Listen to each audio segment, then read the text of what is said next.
talagalay caawa in munaasabada ciida waa laba heesood hees waxaa la soo hormarinayna hadda aniga horta khaasaantayda iga hadlaysa oo adigu aad iska leedahayba oo qiso dhab ah magaceedaanu ka garan doona qisadaas waxay ku wajahantay magaceedaas intaan u shubdhiig lahaa dhansiida carmaad lahayd baa la dhaheesta yaa intaan u shubdhiig lahaa dhansiida carmaad lahayd dhansi haba cab dacarta qudheeda soo cabto adigu waa si uune waanta ayaan wada daawana heestaasi kadibna barnaamijka ayaynu dib ugu soo noqon doonaa insha Allah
ديلي ضماد لهاي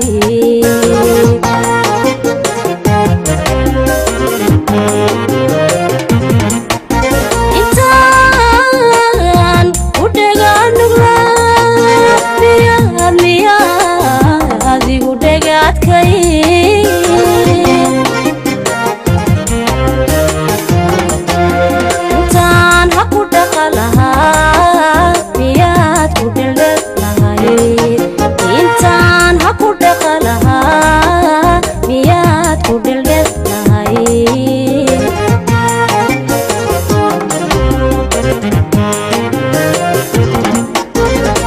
إنسان ودقا نغلا مياد ميادي ودقات كي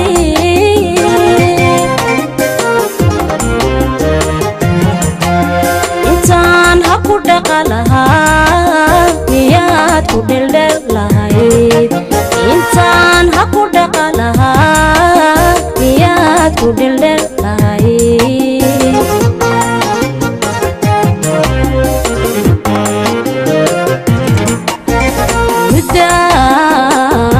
مدان